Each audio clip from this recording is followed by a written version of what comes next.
Hello बच्चों, चलिए प्रश्न को पढ़ते हैं। इसमें लिखा चित्र 2.35। तो बच्चों यहाँ चित्र 2.35 दिया गया है। इसमें समपंचभुज A B C D F के चार कोनों ए बी सी तथा डी पर प्लस क्यू आवेश के कण रखे गए हैं और समपंचभुज के प्रत्येक कोने की केंद्र से दूरी r है।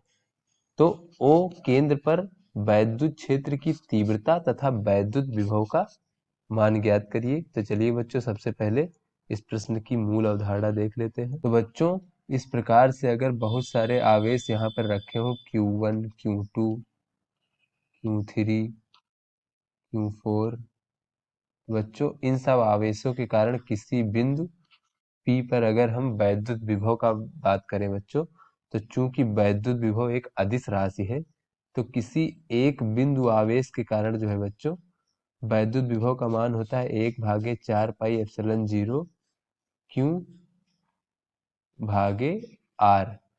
तो बच्चों अगर Q1 के द्वारा देखें बच्चों, तो अगर इसकी बिंदु P से दूरी R1 मान ले, इसी प्रकार Q2 आवेश की दूरी जो है बच्चों R2 मान ले, इसी प्रकार Q3 R3 और Q4 R4। तो बच्चों अलग अलग बिंदु आवेशों के कारण जो है बच्चों, P बिंदु पर कुल विभव का मान जो हो जाएगा, वो अलग अलग आवेशों के द्वारा जो विभव का मान होगा उन सभी विभवों के योग के बराबर होगा। तो बच्चों P बिंदु पर विभव आवेश 1 के कारण, फिर P बिंदु पर विभव आवेश 2 के कारण, फिर P बिंदु पर विभव आवेश 3 के कारण और P बिंदु पर विभव आवेश 4 के कारण। तो बच्चों इस प्रकार से विभव का मान, हमें कुल विभव का मान प्राप्त हो जाता है। तो बच्चों अगर हम इस बिंदु पर वैद्युत क्षेत्र की तीव्रता का मान देखें, तो बच्चों चूंकि वैद्युत क्षेत्र की तीव्रता जो है वो एक सदिश राशि है, तो इस बिंदु पर जो वैद्युत क्षेत्र की तीव्रता होगी बच्चों, वो प्रत्येक आवेश के कारण जो वैद्युत क्षेत्र की तीव्रता होगी उनके सदिश योग के बराबर होगा। अर्थात बच्चों इसमें हम योग करेंगे दिशाओं के सहित। तो बच्चों वैद्युत क्षेत्र की तीव्रता कुछ इस प्रकार से हो जाएगी, सभी आवेशों के कारण जो वैद्युत क्षेत्र की तीव्रता होगी उसके सदिश योग के कारण। तो चलिए बच्चों अपने प्रश्न को हल करते हैं। तो बच्चों इस प्रश्न में हमें इस प्रकार से दिया गया है, एक समपंचभुज दिया गया है। तो यहाँ लिख लेते हैं समपंचभुज। तो बच्चों समपंचभुज के चार कोनों पर, यहाँ पर A पर B, A पर B पर C और D, यहाँ पर चार कोनों पर प्लस क्यू आवेश इस प्रकार से रखा गया है बच्चों। तो यहाँ पर केंद्र बिंदु पर जो है O पर हमें अगर विभव का मान प्राप्त करना हो बच्चों, और प्रत्येक की दूरी बच्चों R इस प्रकार से दी गई है, प्रत्येक कोनों की केंद्र से दूरी R इस प्रकार से दी गई है।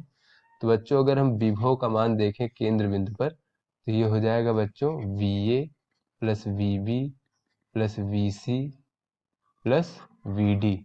तो बच्चों यहाँ पे हो जाएगा 1/4πε0। अगर हम बच्चों सब में से कॉमन ले लें इस प्रकार से सभी विभवों के मान से, तो यहाँ पर हो जाएगा Q भागे R प्लस Q भागे R प्लस Q भागे R प्लस Q भागे R। तो बच्चों यहाँ से अगर हम देखें तो ये 4 बार है 4 आवेशों द्वारा, तो ये हमारा हो जाएगा 4Q भागे 4πε0 R। तो बच्चों इस बिंदु O बिंदु केंद्र बिंदु पर कुल विभव का मान हो जाएगा Q भागे πε0 और R। बच्चों ये हमारा विभव का मान प्राप्त हो गया। अब चलिए देख लेते हैं कि वैद्युत क्षेत्र की तीव्रता का मान क्या होगा केंद्र बिंदु पर। बच्चों यहाँ लिख लेते हैं केंद्र पर वैद्युत क्षेत्र की तीव्रता। बच्चों जैसा कि इस प्रश्न में कहा गया है कि ये समपंचभुज है ABCDF। तो बच्चों ये एक समपंचभुज है, तो सममित के कारण अगर हम यहाँ पर देखें बच्चों, अगर ये जो हमारा F है यहाँ पर भी एक आवेश की कल्पना कर लें प्लस Q आवेश की, तो बच्चों यहाँ पर समपंचभुज के सभी कोनों पर अगर आवेश हो तो इसके केंद्र बिंदु पर सममिति के कारण जो है कुल वैद्युत क्षेत्र की तीव्रता का मान बच्चों 0 होगा। तो ऐसे में अगर बच्चों हम कुल वैद्युत क्षेत्र की तीव्रता का मान देखें, तो यहाँ पर अगर ए आवेश के कारण बच्चों हो जाएगा प्लस बी आवेश के कारण प्लस सी आवेश के कारण प्लस डी आवेश के कारण और बच्चों प्लस एफ आवेश के कारण। बच्चों एफ पर जो है हमने आवेश की परिकल्पना की है, यहाँ पर वास्तव में नहीं है। तो बच्चों यहाँ पर अगर देखें तो जो इन सब के बच्चों आवेशों के कारण ए बी सी डी बिंदुओं पर जो आवेश रखे हैं उनके कारण अगर हम वैद्युत क्षेत्र की तीव्रता देखें बच्चों तो ए प्लस ई बी बच्चों इनका सदिश योग होगा वैद्युत क्षेत्र की तीव्रता, क्योंकि वैद्युत क्षेत्र की तीव्रता एक सदिश राशि है। तो बच्चों इनका सदिश योग हो जाएगा हमारा, अगर ई एफ को उस पक्ष में ले जाए तो हो जाएगा माइनस ई एफ के। तो बच्चों अगर हम ई एफ का मान देखें तो ये हो जाएगा माइनस 1/4 पाई एप्सिलॉन 0 और बच्चों ये क्यू का मान हो जाएगा भागे दूरी आर है, तो बच्चों ये आर का वर्ग हो जाएगा और आर कैप। तो बच्चों आर कैप जो है ये एफ बिंदु से केंद्र बिंदु की ओर इस प्रकार से एकांक सदिश को दिखा रहा है। तो बच्चों यहां से हमें ये प्राप्त हो गया कि इन सभी बिंदुओं ए बिंदु बी सी और डी, इन सभी बिंदुओं पर जो क्यू क्यू आवेश रखे थे इस प्रकार से plus Q plus Q plus Q और प्लस क्यू, तो इन चारों बिंदुओं के कारण केंद्र बिंदु पर जो परिणामी वैद्युत क्षेत्र की तीव्रता होगी उसका मान बच्चों एफ बिंदु पर अगर एक आवेश होता तो उसके कारण वैद्युत क्षेत्र की तीव्रता के बराबर होता, तथा बच्चों उसकी दिशा जो है आगे माइनस लगा है, अर्थात इसका परिणामी जो है दिशा इस आर कैप की दिशा के विपरीत होता है।